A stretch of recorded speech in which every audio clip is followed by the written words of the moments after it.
नमस्कार, आप सभी का स्वागत है। उत्तर प्रदेश में उपचुनाव को लेकर के सरगर्मियां तेज हो गई हैं, लेकिन सबसे जो हॉट सीट बन गई है वो बन गई है करहल।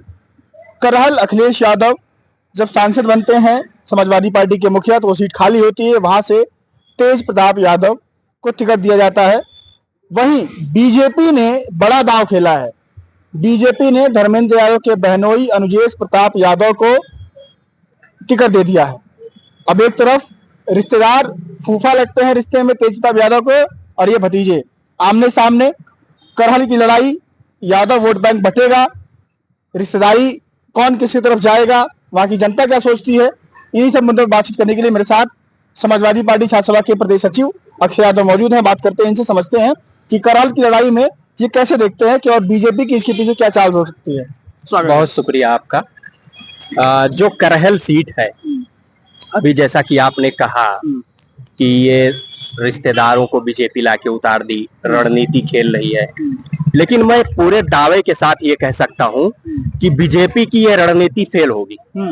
रणनीति इसलिए फेल होगी क्योंकि जो तेज प्रताप यादव हैं या माननीय राष्ट्रीय अध्यक्ष श्री अखिलेश यादव जी हैं, ये नेता हैं, लेकिन वो लोग समाज के दलाल हो सकते हैं, नेता नहीं हो सकते हैं। और वो श्रद्धेय नेताजी का गढ़ रहा है और समाजवादियों का गढ़ रहा है करहल सीट, और वहां से निश्चित तौर पे तेज प्रताप यादव की जीत सुनिश्चित होगी। और केवल यादवों में ही नहीं, जो अन्य पिछड़े वर्ग के लोग हैं, गैर यादव पिछड़े वर्ग के लोग हैं, जो मुस्लिम समाज के लोग हैं, अल्पसंख्यक लोग हैं, जो दलित समाज के लोग हैं, जो माननीय राष्ट्रीय अध्यक्ष जी ने पीडीए का नारा दिया है, तो पीडीए समाज के लोग जो 90% जिनकी आबादी है, वो जागरूक है और पूरी तरीके से ये जो भारतीय जनता पार्टी एक मुखौटे के रूप में प्रयोग करती है और जातिवाद करती है और उसको सोशल इंजीनियरिंग का नाम देती है, ये बीजेपी का जो मुखौटा है या जो दलाल लोग हैं, उनको जनता सीधा सीधा नकार देगी। ये पूरे दावे के साथ मैं कह सकता हूँ। आरोप लगता है कि भाजपा यादव को टिकट नहीं देती है, अब दे रही है, तो सभी सवाल खड़े कर रहे हैं आप लोग। देखिए, भारतीय जनता पार्टी यहाँ सवाल यादवों को राजनीतिक प्रतिनिधित्व नहीं दे सकती है। वो हमने अभी पूर्व में कहा, वो केवल दलाल और मुखौटा दे सकती है। या यादवों को जो प्रत्याशी बना रही है, चाहे मध्य प्रदेश के मुख्यमंत्री डॉक्टर मोहन यादव को ले लीजिए, चाहे अनुजेश यादव को ले लीजिए, क्या इन लोगों के अंदर हिम्मत है, ताकत है? बीजेपी ये ताकत देती है कि ये जाति आधारित जनगणना की मांग करें, जिसकी जितनी संख्या भारी उसकी उतनी हिस्सेदारी इस नारे की मांग कर सकें। भारतीय जनता पार्टी से सामाजिक न्याय की बात नहीं कर सकते हैं। आज पीडीए समाज के लोगों के साथ अन्याय हो रहा है, उनके साथ शोषण हो रहा है, क्या उसके खिलाफ ये लोग बोल सकते हैं? तो इसलिए ये यादव जाति के हो सकते हैं, लेकिन हमने कहा ये दलाल है और ये मुखौटे हैं, ये समाज की लड़ाई नहीं लड़ सकते हैं। तो इसलिए समाज नेता चाहता है और नेता को वोट देगा, दलाल और मुखौटों को वोट नहीं देगा। यादव वोट बैंक वहां पर बट गया, फिर बिल्कुल नहीं बटेगा। यादव बिल्कुल नहीं बटेगा। यादव मजबूती से समाजवादी पार्टी, यादव का जो नेता है, श्रद्धेय नेताजी लालू प्रसाद यादव हो और जगदेव प्रसाद कुशवाहा से लेकर वो तमाम जो बहुजन नेताओं ने जो मुख्य धारा में उनको लाया है, उनको सम्मान स्वाभिमान दिलाया है और उनको राजनीतिक प्रतिनिधित्व के साथ साथ विभिन्न क्षेत्रों में प्रतिनिधित्व दिया है, मुख्य धारा में जोड़ने का काम किया है, उस पार्टी को यादव समाज चुनेगा, ना कि जो भारतीय जनता पार्टी द्वारा प्रायोजित किया जा रहा है, जो दलालों को उतारा जा रहा है, वो समाजवादी पार्टी को रोक नहीं सकते हैं। उनके अंदर ये ताकत नहीं है। कोई और प्रत्याशी नहीं मिला क्या कि अनुजेश प्रताप ही मिले उनको टिकट देने के लिए? देखिए, बीजेपी की ये एक तरीके से असफल रणनीति है और उनकी रणनीति ये है कि वहां से यादव प्रत्याशी देने से उनको लगता है 2022 के विधानसभा चुनाव में भी वो लगता था कि माननीय राष्ट्रीय अध्यक्ष जी को वो चुनाव हरा देंगे, लेकिन भारी बहुमत से जीत कर आए। तो इसलिए भारतीय जनता पार्टी ये एक असफल रणनीति खेल रही है कि यादव वोट को बंटवारा कैसे किया जाए।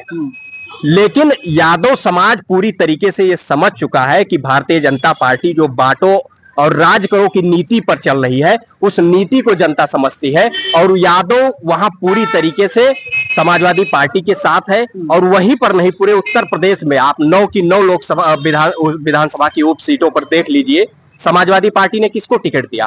पीडीए परिवार के लोगों को दिया। पीडीए समाजवादी पार्टी लड़ा रही है और निश्चित तौर पर अयोध्या की सीट पर अभी आपने देखा होगा कि ये जो दंगा भड़काने का काम भारतीय जनता पार्टी करती है, सांप्रदायिकता करने का कार्य करती है, लोगों को लड़ाने का कार्य करती है, बहराइच दंगा इसीलिए भारतीय जनता पार्टी ने करवाया जिससे उपचुनाव जीता जा सके, लेकिन जनता ने नकारा। और अयोध्या लोकसभा के चुनाव में आपने देखा होगा ये सारे उस हार को भारतीय जनता पार्टी पचा नहीं पाई। और यही कारण है कि जो वन इलेक्शन वन नेशन की बात करते हैं वो चुनाव तक नहीं करा पा रहे हैं। उत्तर प्रदेश में 9 विधानसभा सीटों पर उपचुनाव है, वो अयोध्या सीट पे डेट नहीं घोषित कर पा रहे हैं। वो एक इलेक्शन, एक वन नेशन वन इलेक्शन की बात करते हैं, वो एक शिक्षा की बात नहीं कर सकते हैं क्योंकि उनके लड़के बच्चे विदेशों में पढ़ते हैं। यहाँ जो पिछड़ा दलित गरीब वंचित वर्ग है, जो पीडीए समाज है, उसको शिक्षा से वंचित रखना चाहते हैं। तो ये सारे मुद्दे होंगे जो पूरी तरीके से भारतीय जनता पार्टी हारेगी।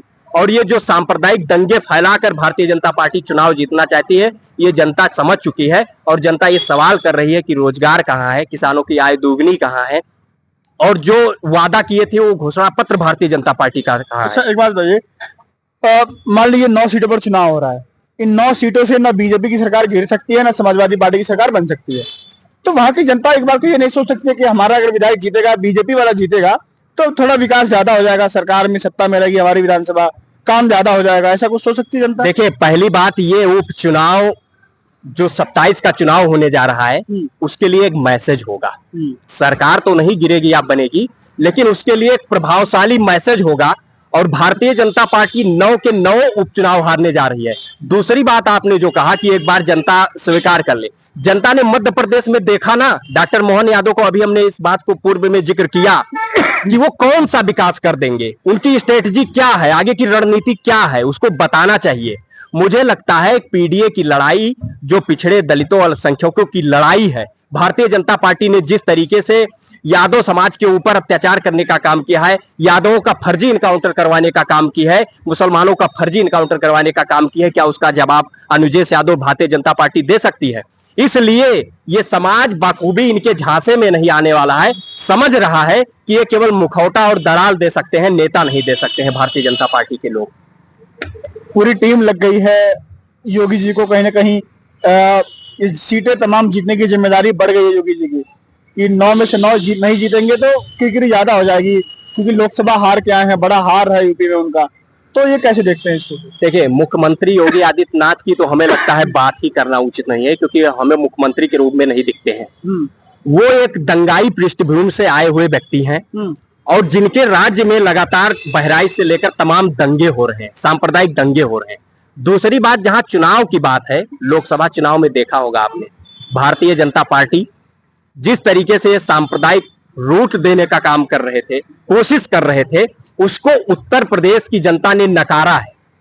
और उत्तर प्रदेश की जनता ने मुद्दों पर और माननीय राष्ट्रीय अध्यक्ष श्री अखिलेश यादव पर, समाजवादी पार्टी पर विश्वास जताते हुए ये मैसेज देने का काम किया है कि भारतीय जनता पार्टी और उत्तर प्रदेश के जो मुख्यमंत्री हैं, जो दंगा फैलाने का काम करते हैं, जाति में बांटने का काम करते हैं, समाज में नफरत घोलने का कार्य करते हैं, ऐसे लोगों को जनता नकारने जा रही है और आने वाले समय में इनको सत्ता से भी बाहर का रास्ता करने का कार्य करेगी। यदि भारतीय जनता पार्टी के अंदर हिम्मत है तो वो मुख्यमंत्री योगी आदित्यनाथ को हटाकर दिखाएं, क्योंकि मुख्यमंत्री योगी आदित्यनाथ ने ही उत्तर प्रदेश का लोकसभा चुनाव हार कर दिए हैं, रिजल्ट हराने का काम किए हैं।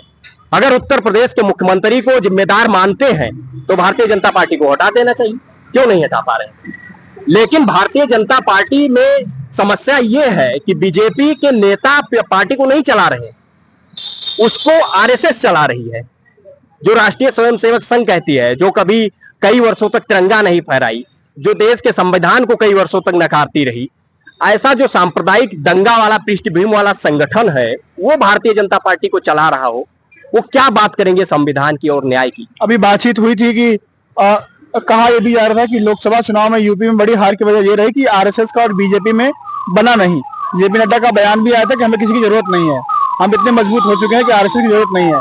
लेकिन हरियाणा चुनाव में आरएसएस ने काम किया, अंदर अंदर बहुत लंबे समय तक जीते। कह रहे कि योगी जी की बात हुई लगभग 45 मिनट से 1 घंटे तक की, यूपी में भी सहयोग कीजिए, आरएसएस ये टीम लगेगी, तो लगता है मुश्किलें बढ़ेंगी। देखिए, वो एक जिम्मेदारी ना लेने की एक तर्कहीन बात है। आप बता दीजिए कि कौन नहीं जानता है कि भारतीय जनता पार्टी को आरएसएस चला रही है। इस प्रकार के बयान इसलिए दिलवाए जाते हैं कि जो हार का कारण रहा है इनकी गलत नीतियां रही हैं, जन विरोधी नीतियां रही हैं, पिछड़े दलितों का शोषण रहा है, तो उसका ठीकरा अभी आरएसएस पे फोड़ना चाह रहे हैं, जबकि आरएसएस पूरी मजबूती से भारतीय जनता पार्टी के चुनाव में लगी हुई थी। ये बिल्कुल बात गलत है। और जो जेपी नड्डा इस प्रकार का बयान दे रहे हैं, अगर उनके अंदर ताकत है तो उसको बैन लगाकर दिखाएं। अगर उनके अंदर इतनी ताकत आ गई है कि उनको आरएसएस की जरूरत नहीं है, तो आरएसएस जो असंवैधानिक संगठन है उसके ऊपर बैन लगाकर दिखाएं, लेकिन नहीं कर सकते हैं, क्योंकि आरएसएस ही भारतीय जनता पार्टी को चला रही है। इसलिए पूरी तरीके से ये जो हारे हैं, इनकी सांप्रदायिक नीति रही है, जन विरोधी नीति रही है, उसके खिलाफ। और माननीय राष्ट्रीय अध्यक्ष अखिलेश यादव जी ने जो संविधान बचाने का, जो सामाजिक न्याय को स्थापित करने के लिए जो नारा दिया है, उन्होंने पीडीए का नारा दिया है, वो कारगर रहा है, वो बहुत ही प्रभावशाली रहा है। और निश्चित तौर पे आने वाले समय में भारतीय जनता पार्टी का अंत होगा। अभी महाराष्ट्र से यहीं से शुरुआत होगी। महाराष्ट्र में सरकार भारतीय जनता पार्टी की जाने वाली है और देश की सत्ता से और प्रदेश की सत्ता से भी हटेंगे और इनका फिर सूर्य उदय नहीं होगा। 9 में से साइकिल कहाँ कहाँ चलेगी? 9 सीटों पर उपचुनाव में साइकिल कहाँ कहाँ? देखिए, मैं ये बात पहले कह चुका हूं कि 9 की 9 सीटें समाजवादी पार्टी, इंडिया गठबंधन और पीडीए के लोग जीतने जा रहे हैं। इसके पीछे कारण है, इसके पीछे कारण ये है कि 9 के 9 सीटों पर पीडीए परिवार के लोग लड़ रहे हैं। और जो संविधान को मानने वाले लोग हैं, जो सामाजिक न्याय में, समरसता में विश्वास रखने वाले लोग हैं, तो निश्चित तौर पे भारतीय जनता पार्टी केवल 10% वोटों पर ही सिमट जाएगी। 90% पीडीए समाज, समाजवादी पार्टी और इंडिया गठबंधन के साथ है। चलिए, बहुत बहुत धन्यवाद आपका। मेरे साथ मौजूद थे अक्षय यादव। बातचीत हुई इनसे। करहल की वो सीट जहां पर एक तरफ फूफा सामने है, वहीं रिश्ते में भतीजा लगते हैं तेज प्रताप यादव। करहल की लड़ाई है। अखिलेश यादव जब सांसद बने कन्नौज से, तो सीट खाली हुई है, तो चुनाव हो रहा है वहां पर। 13 तारीख को वोटिंग होगी, 23 नवंबर को नतीजे आएंगे। उसके पहले हम लगातार लोगों से बातचीत कर रहे हैं, हर एक मुद्दे पर बात करके, हर एक एंगल से आपको जानकारी देने की कोशिश कर रहे हैं कि वहां पर क्या हो सकता है, समीकरण क्या है और क्यों बीजेपी ने वहां पर यादव उम्मीदवार देकर के लड़ाई को दिलचस्प करने की कोशिश की है। आप लोग की राय क्या? अपनी राय देना मत भूलिएगा। अगली वीडियो में आपसे मुलाकात होगी, ध्यान रखिएगा। नमस्कार।